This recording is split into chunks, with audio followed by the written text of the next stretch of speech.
Hello दोस्तों, स्वागत है आपका हमारे यूट्यूब चैनल में। आज आप लोग के लिए क्लास 8 का मैथ का टॉप 50 क्वेश्चंस लेके आया हूँ। ठीक है, ये टॉप 50 क्वेश्चंस काफ़ी इंपॉर्टेंट है आप लोग के लिए, फाइनल परीक्षा के लिए जो 13 तारीख को आप लोग का परीक्षा है उसके लिए काफ़ी इंपॉर्टेंट है। ठीक है, देखिए पहले शुरू करते हैं पहले क्वेश्चन पे। पहला क्वेश्चन क्या है कि -1 का व्युत्क्रम क्या होगा। व्युत्क्रम का मतलब होता है रेसिप्रोकल, मतलब हम लोग उल्टा लिखते हैं इसको। क्या लिख सकते हैं? उल्टा लिख सकते हैं। देखिए -1 है, इसका बट्टा में हम 1 लिख सकते हैं, तो इसको हम उल्टा करेंगे तो वही -1 बटा -1 वही हो जाएगा। ये कौन सा ऑप्शन में है? ये ऑप्शन नंबर 2 में दिया हुआ है। ठीक है, रेसिप्रोकल का मतलब होता है उल्टा, व्युत्क्रम उल्टा हो गया। दूसरे क्वेश्चन पे आते हैं। दूसरा क्वेश्चन देखिए कि 3 बटा -5 है और -5/3, इसको हम ऐसे सॉल्व कर सकते हैं। देखिए -5, ये -5 कट गया, 3 भी कट गया, लेकिन ये -1 बचा हुआ है, यानी कि -1 जो है ये आपका सही आंसर होगा। ये कौन सा ऑप्शन में है? ऑप्शन नंबर 3 में दिया हुआ है। 13 देखिए, 3 नंबर क्वेश्चन देखिए, 13 का वर्ग होगा। 13 का स्क्वायर पूछ रहा है, तो वर्ग यानी स्क्वायर, तो 13 का वर्ग कितना होता है कि अगर हम 13 को 13 दो बार गुना कर देते हैं तो क्या आ जाएगा हमारा? 169 आ जाएगा। ऑप्शन नंबर 2 में 169, 169 सही आंसर है। देखिए फिर नेक्स्ट आते हैं चौथे क्वेश्चन पे। चौथा नंबर क्वेश्चन देखिए, 3600 का वर्गमूल होगा। 3600 का स्क्वायर रूट पूछ रहा है। स्क्वायर रूट हम लोग कैसे निकाल सकते हैं? पहले तो 36 का निकालते हैं। 36 का कितना होता है? 6। फिर ये डबल जीरो है तो हम लोग सिंगल जीरो बैठा देंगे, 2 को में 1 जीरो बैठा देंगे, 60 हो जाएगा। सही आंसर ये ऑप्शन नंबर 2 हो गया। पांचवा देखिए, 64 किसका घन है? घन मतलब क्यूब पूछ रहा है, तो कौन संख्या का क्यूब जो है घन 64 है? ये देखिए ऑप्शन नंबर 3 में जो 4 दिया हुआ है, इस 4 को अगर हम लोग 3 बार गुना करते हैं यानी कि क्यूब करते हैं तो हमारा 64 आ जाएगा सही आंसर, यानी कि 64 ये आ जाएगा क्वेश्चन, ये सही आंसर हो जाएगा ऑप्शन नंबर 3। छठा नंबर देखिए कि 216 का घनमूल होगा। पहले बात 216 का घनमूल क्या हो जाएगा? घनमूल का बात कर रहा है, मैंने क्यूब रूट का बात कर रहा है, तो क्यूब रूट किस हो जाएगा? कितना? ये हो जाएगा 6। ठीक है, ऑप्शन नंबर 2 हो जाएगा। सातवां नंबर के देखिए, 2 का पावर 0 और 3 का पावर 0 का मान क्या? देखिए 2 का पावर 0 है तो इसका भी वैल्यू 1 हो जाएगा, प्लस 3 का पावर 0 होता है उसका भी मान होता है। क्योंकि किसी का भी पावर में 0 होता है 1 होता है, ये 1 ही होता है। ये दोनों को जोड़ देते हैं तो 2 हो जाएगा। ये ऑप्शन नंबर 4 में हो गया सही आंसर। आठवां क्वेश्चन देखिए कि 3 का पावर -3 का मान होगा। 3 का पावर -3 का मान क्या होगा? सबसे पहले तो इसको इस 3 को प्लस करना पड़ेगा। प्लस करने के लिए हमें नीचे करना पड़ेगा 3 का पावर 3, तो हमारे पास क्या आ जाएगा? बट्टा में 1/3 गुना 3 गुना 3, 3 बार गुना करेंगे तो 1 बटा क्या हो जाएगा? 3 को 3 बार गुना करते हैं तो 27 आ जाएगा, यानी कि ये जो सही आंसर होगा 1/27 होगा।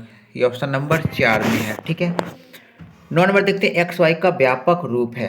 एक्स वाई को कैसे ले सकते हैं? तो एक्स वाई को ले सकते हैं, देखिए एक्स और वाई है, ये यूनिट इकाई डिजिट में है, तो इसको वाई को तो हम 1 से गुना कर देंगे, प्लस ये एक्स है दहाई के स्थान पर, तो एक्स को हम 10 से गुना कर देंगे।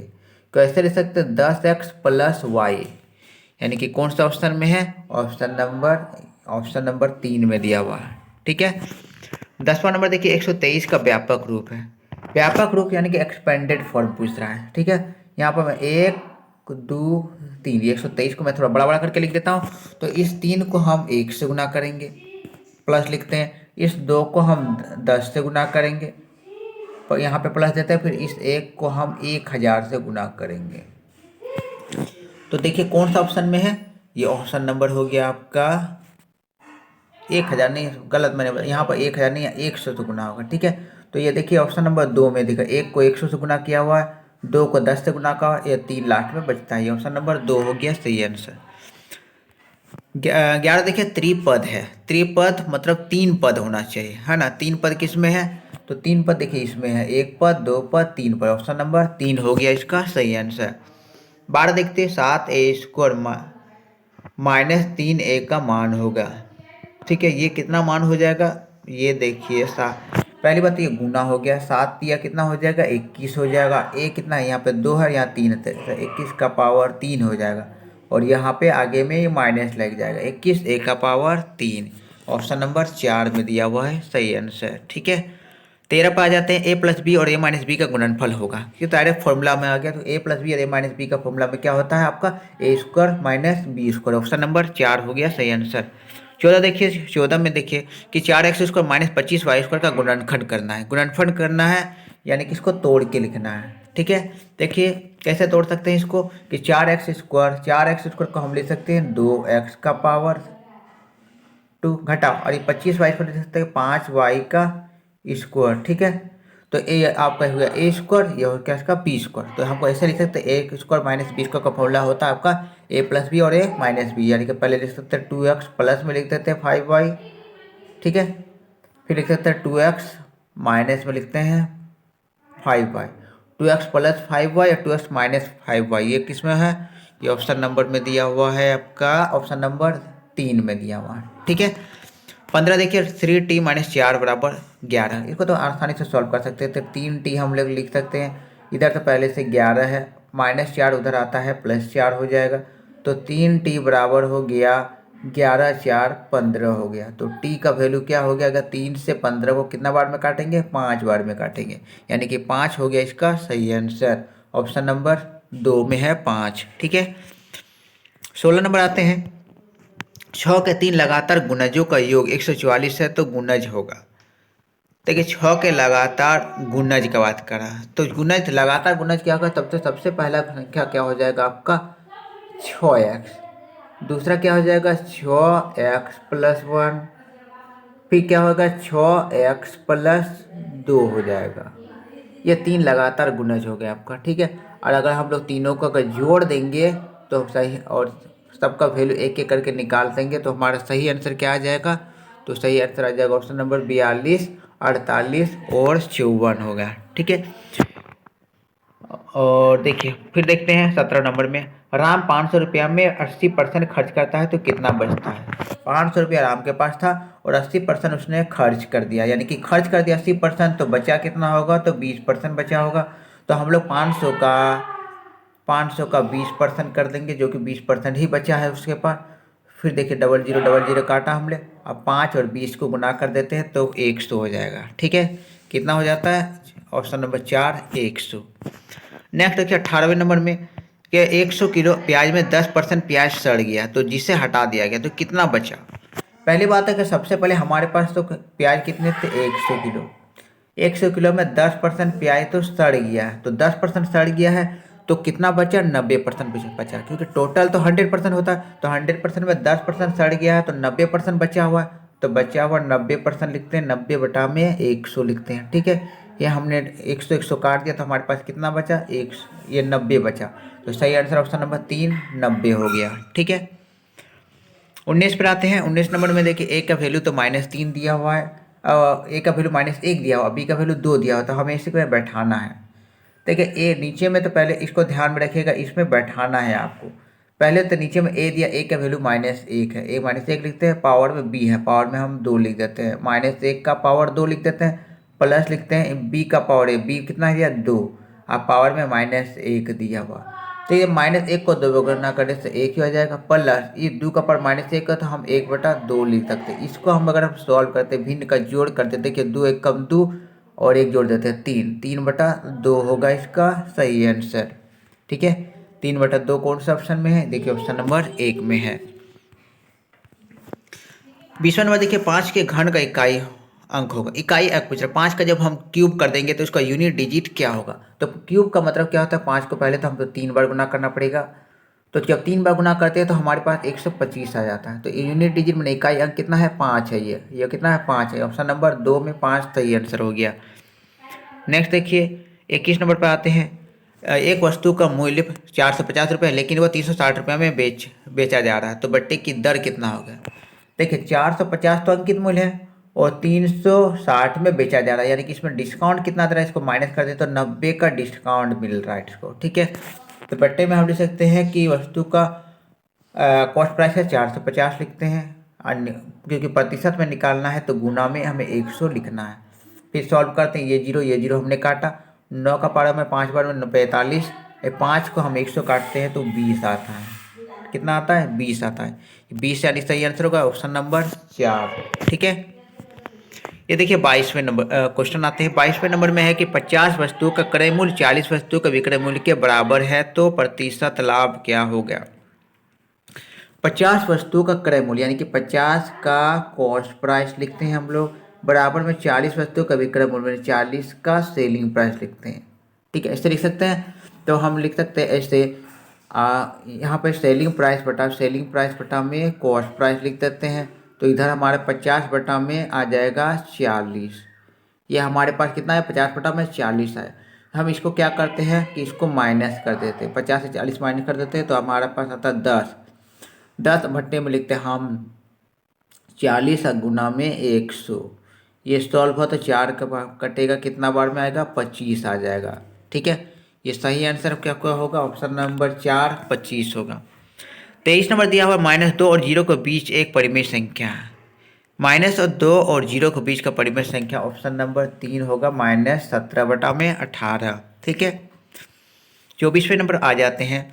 24 नंबर पूछ रहा है कि देखिए ये एक फॉर्मूला दिया हुआ है, ये तो आप लोग का कंपाउंड इंटरेस्ट यानी कि चक्रवृद्धि ब्याज का फॉर्मूला दिया हुआ है। तो यहाँ पर a बराबर p 1 + r बटा में 100 पावर में n है। तो ये n का पूछ रहा है कि यहाँ पर n क्या है, तो ये n क्या होता है, वर्षों की संख्या, कितना समय होता है, कितना टाइम लग है, तो वर्षों की संख्या यानी कि time of year, option number 2 हो जाएगा सही आंसर।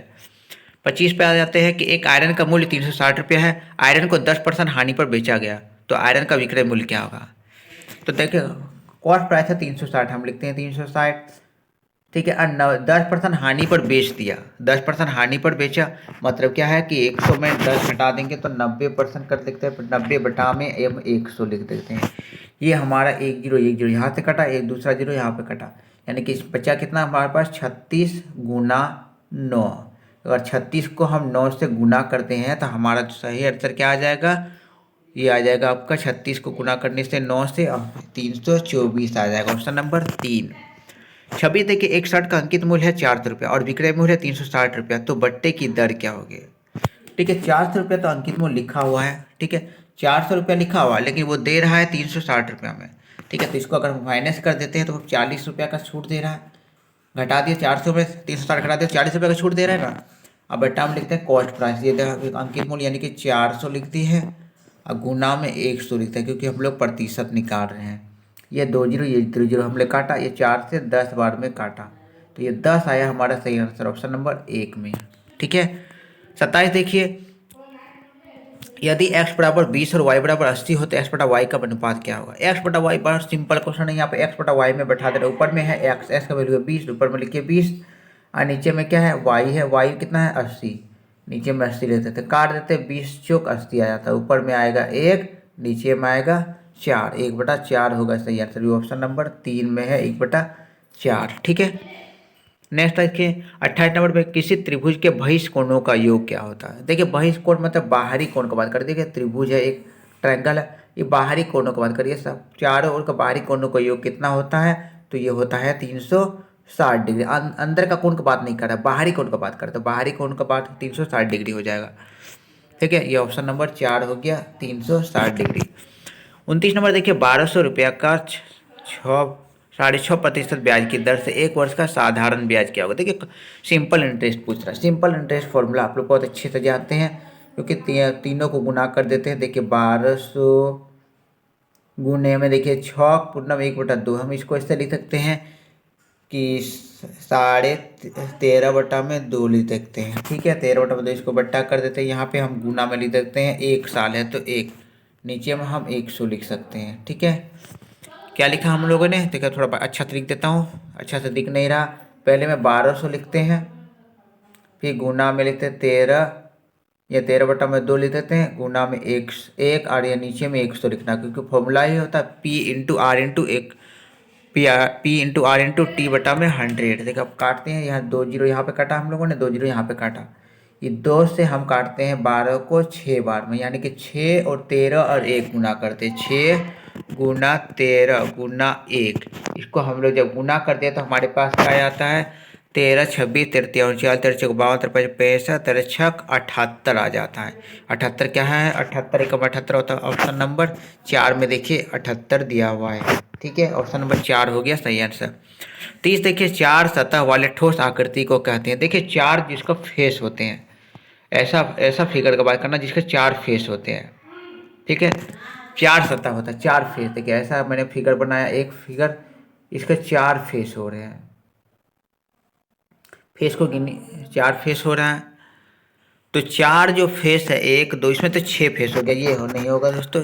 देखिए चार फेस किसका होगा, तो यह टेट्राहेड्रल का चार फेस हो गया, टेट्राहेड्रल। ये ऑप्शन नंबर 4 होगा सही आंसर। ठीक है। एक चीज देखिए, किसी ठोस आकृति में कम से कम कितने सतह होते हैं। कोई भी ठोस आकृति होता है तो कम से कम उसमें जो फेस होना चाहिए वो 4 फेस जरूर होते हैं। ठीक है। नेक्स्ट देखिए 32 नंबर में, एक समचतुर्भुज का एक विकर्ण 16 सेंटीमीटर है तो दूसरा विकर्ण है 30 सेंटीमीटर, तो क्षेत्रफल क्या होगा। देखिए समचतुर्भुज का बात कर रहे हैं, समचतुर्भुज यानी कि रोम्बस का फॉर्मूला है। ठीक है। तो रोम्बस का फॉर्मूला हम लोग जानते हैं कि हाफ ब्रैकेट में लिख सकते हैं पहला विकर्ण डायगोनल 1 डायगोनल 2, यानी कि विकर्ण 1 को विकर्ण 2 के साथ जोड़ देंगे और गुना में h। नहीं, ये फॉर्मूला नहीं हो रहा है। ये आपको फॉर्मूला कौन सा देखिए बैठेगा, क्या देखिए मैं बता देता हूँ। विकर्ण 1 विकर्ण 2 हाफ इंटू 16 गुना 30 हो जाएगा। 2 से काटते हैं हम लोगों ने, 15 बार में 15 को 16 से गुना कर देते हैं, तो ऑप्शन नंबर 3 240 सही आंसर हो गया। ठीक है। 33 नंबर देखिए कि एक बेलन के आधार की परिधि है 44 सेंटीमीटर, तो उसकी त्रिज्या होगी। देखो बेलन यानी कि सिलेंडर का बात करें, एक सिलेंडर का क्या होता है, सरकमफ्रेंस दिया हुआ है 44 सेंटीमीटर और उसका रेडियस पूछ रहा है। तो बेलन का परिधि का फॉर्मूला हम लोग जानते हैं कितना होता है, आधार की परिधि पूरा, बेलन के आधार की परिधि, आधार कैसा होता है, वृत्ताकार होता है। तो देखिए वृत्त परिधि का फॉर्मूला होता है 2πr। ठीक है। 2πr बराबर दिया हुआ है हमारे पास 44 दिया हुआ है। ठीक है। 2πr कितना दिया हुआ है 44, इसको हम बैठाते हैं फॉर्मूला में, 2 गुना पाई का मान 22/7 गुना में r दिखते हैं बराबर में यहाँ पर 44 दिया। देखिए 22 दूनी 44 हो गया, इस 44 को हमने इस 44 को काट देते, ये देखो 7 ऊपर चल जाएगा तो r का वैल्यू हो गया 7, यानी कि r का मान यानी कि त्रिज्या हो गया 7। ठीक है।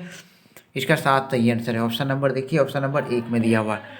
चौथी जाते 7 सेंटीमीटर भुजा वाले घन का आयतन होगा। देखिए 7 सेंटीमीटर भुजा है तो घन मतलब क्यूब का पूछ रहा है, क्यूब का वॉल्यूम क्या हो जाएगा, तो हमको 7 को क्या करना है, 3 बार गुना कर देना है।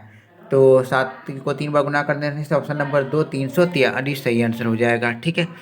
35 पे क्वेश्चन पे आया था, यदि बेलन की त्रिज्या r है और लंबवत ऊंचाई h है तो बेलन का संपूर्ण पृष्ठ क्षेत्रफल क्या होगा। बेलन का संपूर्ण पृष्ठ क्षेत्रफल यानी कि सिलेंडर का एरिया पूछ रहा है। सिलेंडर का एरिया हम लोग को पता है 2πr h प्लस r, क्योंकि टोटल सरफेस एरिया का बात कर रहा है। ठीक है।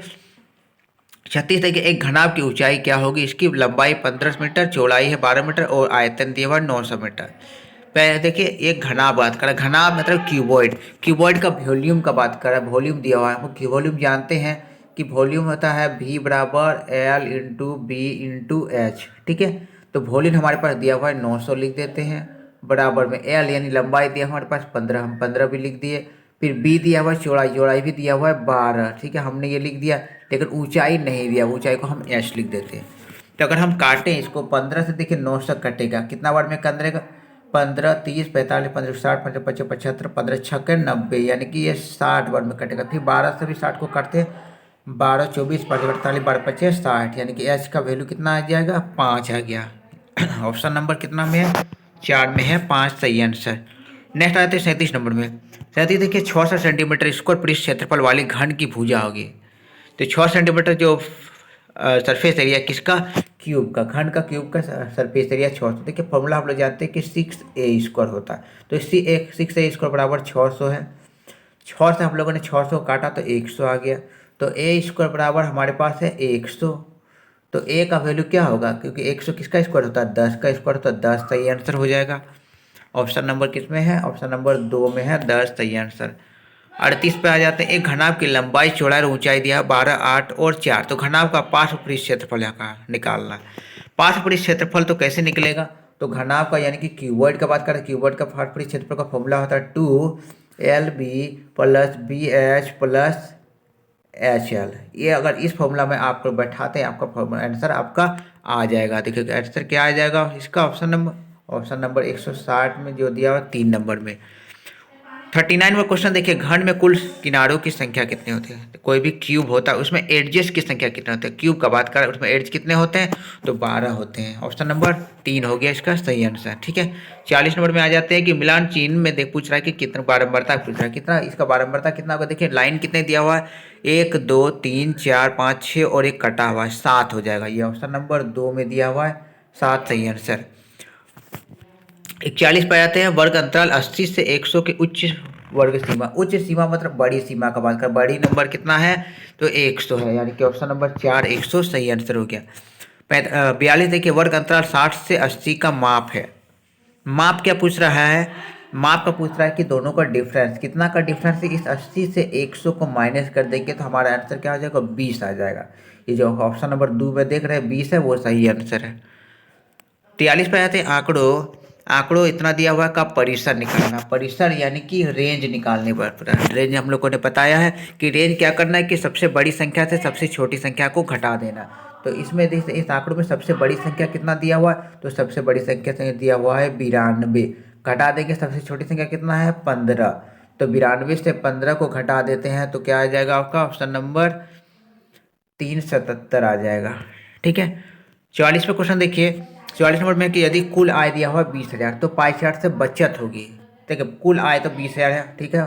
अब बचत हमारे पास यहाँ पर पाई चार्ट में दिया हुआ है 20%, तो 20,000 का हम लोग 20% निकाल देते हैं। 20/100,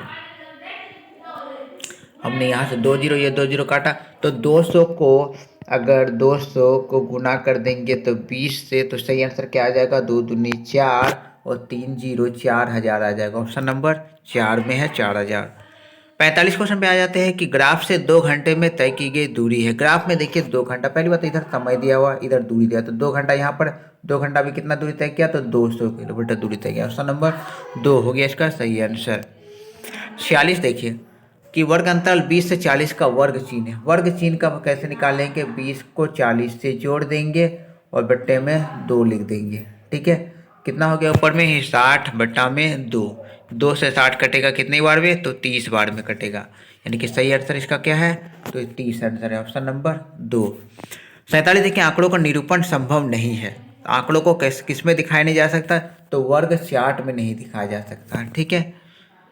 नेक्स्ट आते हैं 48 नंबर में, बिंदु 00 कहाँ स्थित है। तो 00 तो को मूल बिंदु कहा जाता है, मूल बिंदु यानी कि ओरिजिन कहा जाता है। ठीक है। 49 देखिए, बिंदु 7 2 स्थित होगा, तो कौन से क्वाड्रेंट में स्थित है, तो ये देखिए ये तो ग्राफ होगा, ग्राफ का जो है पहले क्वाड्रेंट में वो स्थित हो जाएगा, पहला क्वाड्रेंट में।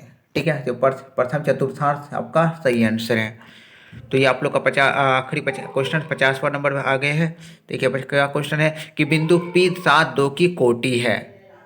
तो कोटि क्या होता है, तो कोटि y का वैल्यू लेते हैं। y का वैल्यू कितना दिया हुआ है, 2 दिया हुआ है, यानी कि ऑप्शन नंबर 2 में है 2 है, ये जो है आपका सही आंसर है। तो ये मैंने सारे इंपॉर्टेंट 50 क्वेश्चन आप लोग का मैथ का करवा दिया है, और अब मिलेंगे नेक्स्ट वीडियो में।